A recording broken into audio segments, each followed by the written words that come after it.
అహ్మదాబాద్ అపార్ట్మెంట్లో 108 కిలోల బంగారం పట్టివేత. అహ్మదాబాద్ నగరంలో భారీగా బంగారం పట్టుబడింది.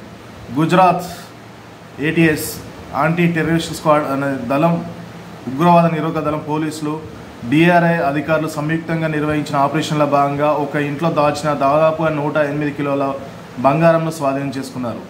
ఇందులో 88 కిలోల బంగారు కడ్డీలు, సుమారు 20 కిలోల ఆభరణాలు ఉన్నట్లు గుర్తించారు.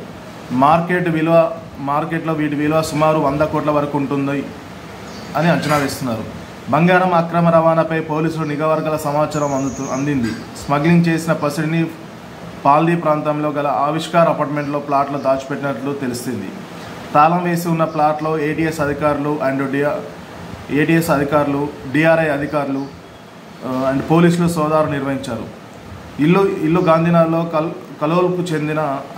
గాంధీనగర్లోని కలోల్కు చెందిన వ్యక్తి పేరు మీద ఉంది. మహేంద్ర షా అనే స్టాక్ మార్కెట్ ఆపరేటర్కు ఆయన అద్దెకి ఇచ్చాడని పోలీసులు ప్రాథమిక విచారణలో తెలిసింది. స్వాధీనం చేసుకున్న బంగారంలో ఎక్కువ భాగం విదేశాల నుంచి అక్రమంగా తీసుకొచ్చి ఉంటారని పోలీసులు అనుమానం వ్యక్తం చేస్తున్నారు.